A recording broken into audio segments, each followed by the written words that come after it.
आजच्या कृषी क्षेत्रातील मोठ्या बातम्या, शासनाच्या घोषणा, अनुदानातील बदल, खरेदी धोरणे आणि बाजारभावांमधील हालचाल सर्व काही तुम्ही पाहणार आहात या व्हिडिओच्या माध्यमातून। 12 वर्षात जगणं महागलं, मोदींनी मान्य केली गरिबी, मध्यमवर्गीयांचे संकट वाढणार। जगातील सातत्याने वाढणारी संकट त्वरित थांबवली गेली नाही तर गरिबी विरुद्ध दशकांच्या कठोर परिश्रमाने मिळवलेली प्रगती गंभीर धोक्यात येईल। याचा एक अर्थ असा होतो की भारतात अजूनही गरिबीचं पूर्णपणे निर्मूलन झालेलं नाही, तसेच मध्यमवर्गांचे संकट आगामी काळात अधिक वाढणार आहे। त्यांच्या या विधानामुळे भारतातील गरिबी निर्मूलन, महागाई आणि आकडेवारीचे गुंतागुंतीचे जाळे पुन्हा एकदा चर्चेत आले।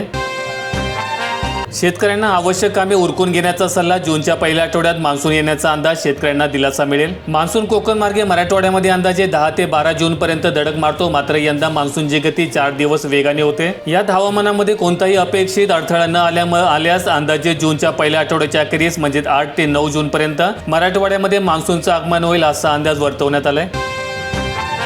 अमेरिका आणि इराणला चकवा देत एलपीजी जहाज भारतामध्ये दाखल, रडारच्या नजरेतून सुटले, अन्न मिशन फत्ते झाले। मार्शल आयलँडचा ध्वज असलेले सिमी नावाचं जहाज 13 मे 2026 रोजी स्टेट ऑफ हॉर्मुझ मधून बाहेर पडले।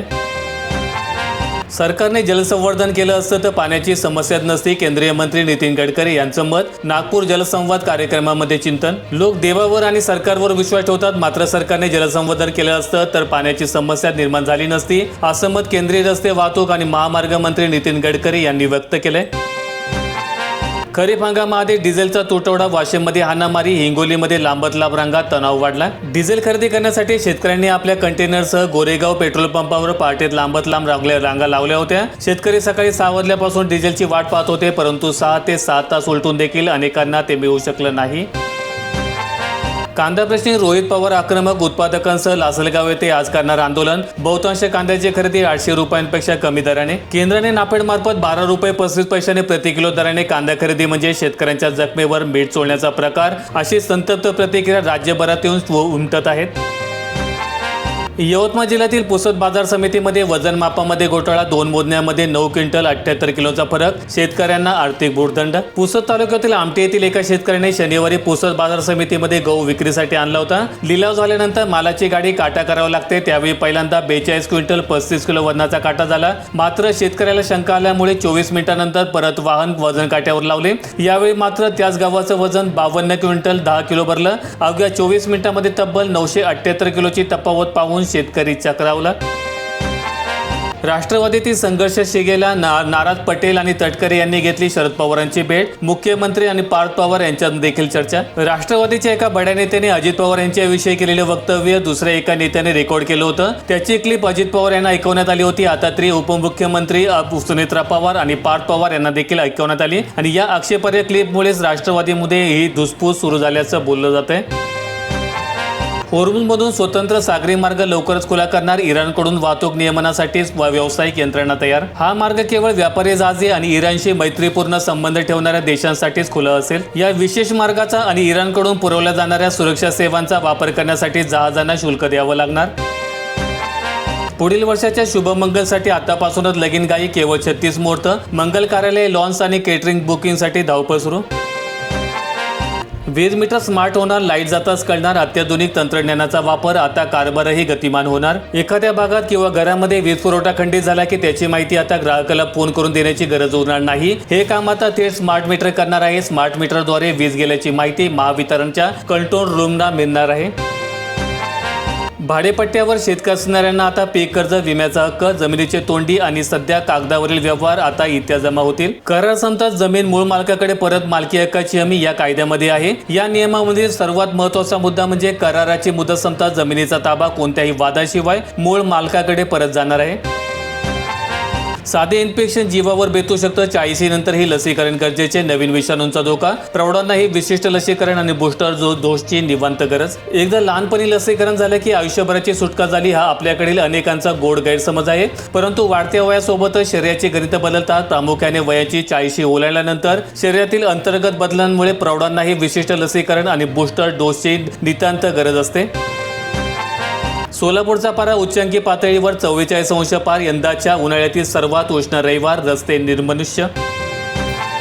राज्यातील शेतकऱ्यांना 30 जून पूर्वी कर्जमाफी, मुख्यमंत्री देवेंद्र फडणवीस यांची पुण्यात घोषणा. राज्य सरकारची कर्जमाफी योजना अंतिम टप्प्यात पोहोचली असून पात्र शेतकऱ्यांना थेट लाभ देण्यासाठी प्रशासकीय हालचाली वेगाने सुरू असल्याचं त्यांनी सांगितलंय.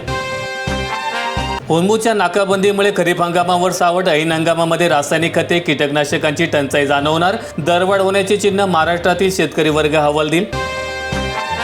सांगलीमध्ये चिनी बेदाण्याची पुन्हा घुसखोरी, अफगाणिस्तानच्या नावाखाली बेकायदा आवक, कारवाई न झाल्यास आंदोलनाचा इशारा.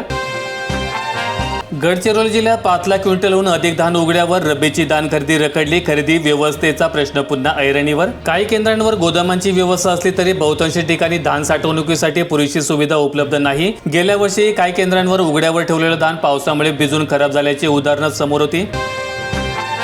रशियन तेल खरेदीच्या मुदतवाढीला ट्रम्प यांचा नकार, भारतासह जगभरामध्ये तेल संकट निर्माण होण्याचा धोका. नार पार गिरणा नदीत जोडला हिरवा कंदील, जलसंपदा मंत्री महाजन यांची माहिती. 4116 कोटींचे कामे सुरू होणार. नार पार गिरणा प्रकल्पाची मूळ संकल्पना म्हणजे कोकण पट्ट्यातील आणि पश्चिमेकडे समुद्रात वाहून जाणारे अतिरिक्त पावसाचे पाणी वळवून ते दुष्काळी गिरणा नदी खोऱ्यात आणणं. सुरगाणा पेठ आणि परिसरातील नदी खोऱ्यांमधील पाणी विविध धरणे, पंपिंग स्टेशन, बोगदे आणि पाईपलाईनच्या माध्यमातून उत्तर महाराष्ट्रात पोहोचवलं जाणार आहे. विदर्भातही मान्सूनचं लवकर आगमन, जूनच्या दुसऱ्या आठवड्यामध्ये धडकण्याची शक्यता तज्ज्ञांनी अंदाज वर्तवलाय. विदर्भात यंदा मान्सूनचं आगमन निर्धारित वेळेपेक्षा लवकर होण्याची शक्यता हवामान तज्ज्ञांनी व्यक्त केली. डिंबे धरणात अवघा 17% साठा शिल्लक, पाणलोट क्षेत्रातील गावांमध्ये पाणीबाणी, आदिवासी गावे तहानलेलीच. कुकडी प्रकल्पाचे जीवनदान आटत चाललंय. बॅकवॉटर 5 किलोमीटरपर्यंत मागे, बाष्पीभवन, कालव्याचे आवर्त आणि विसर्गामुळे पाणी पातळीमध्ये घट. या धरणाच्या पाण्यावर पुणे जिल्ह्यातील आंबेगाव, शिरूर तसेच नगर जिल्ह्यातील श्रीगोंदा आणि पारनेर तालुक्यातील अनेक गावांचा पाणी पुरवठा अवलंबून आहे. मात्र यंदा वाढत्या उन्हाच्या तीव्रतेमुळे आणि सतत सुरू असलेल्या विसर्गामुळे धरणातील पाणीसाठा वेगाने कमी होल्याचं दिसतंय. राज्यातील तब्बल 70 लाख शेतकऱ्यांच्या हाती सातबारा सुटला, तलाट्याचा फेरा, ई पीक पाहणी, मोबाईल ॲपचा वापर वाढला. आता शेतकऱ्याला स्वतःच्या शेतात प्रत्यक्ष उभं राहून पिकांचा जिवंत फोटो काढून GPS लोकेशनसह तो ॲपवर अपलोड करावा लागतो. यामुळे पूर्वी होणाऱ्या चुकीच्या नोंदी, अंदाजे लावला जाणारा पीक पेरा आणि मानवी हस्तक्षेपातून होणारी फसवणूक पूर्णपणे संपुष्टात आली आहे. राज्यातील 1 कोटीपेक्षा जास्त शेतकऱ्यांनी हे ॲप्लिकेशन डाउनलोड केलं असून रात्री अपरात्री कधीही केवळ 15 रुपयांमध्ये डिजिटल स्वाक्षरी असलेला अधिकृत सातबारा थेट मोबाईलवर उपलब्ध होतोय. मनरेगाऐवजी नवीन योजना येणार. 31 मे पर्यंत किती कामे पूर्ण. 1 जुलैपासून VGB रामजी, जुनी कामे अपूर्ण राहिल्यास उद्भवणार पेच. अमरावती जिल्ह्याभरात मनरेगा अंतर्गत वैयक्तिक आणि सार्वजनिक स्वरूपाची 41,710 हजारांवर कामे सध्या अपूर्ण आहेत. नवी योजना लागू होण्यापूर्वी हे कामे पूर्ण न झाल्यास अपूर्ण कामांसाठी शासनाकडून निधी उपलब्ध होणार नाही, हे मात्र वास्तव आहे. पावसाबरोबर उष्णतेच्या लाटेचा इशारा. महाराष्ट्रात अनुकूल वातावरण, हवेचा कमी दाबाचा पट्टा सक्रिय. वायव्य भारतातून येणारं अत्यंत उष्ण आणि कोरडं वारं महाराष्ट्रात दाखल झालंय. त्यामुळे सातारा, कोल्हापूर, सांगली, सोलापूर, सिंधुदुर्ग, गोंदिया आणि बुलढाणा येथे पावसाची शक्यता आहे. तर धाराशिव, लातूर, नांदेड, अकोला, अमरावती, वर्धा आणि नागपूर येथे उष्णतेच्या लाटेचा इशारा देण्यात आलाय. राज्यात रविवारी सर्वात जास्त तापमान अकोला येथे 46°C इतकं होतं, तर सर्वात कमी तापमान महाबळेश्वर येथे 19.9°C इतकं नोंदवलं गेलंय. व्हिडिओ आवडला असेल तर लाईक ठोका, शेअर करा आणि अशा दैनंदिन शेतकरी बातम्या अपडेट्स मिळवण्यासाठी सबस्क्राईब करून बेल आयकॉनचं बटन दाबा.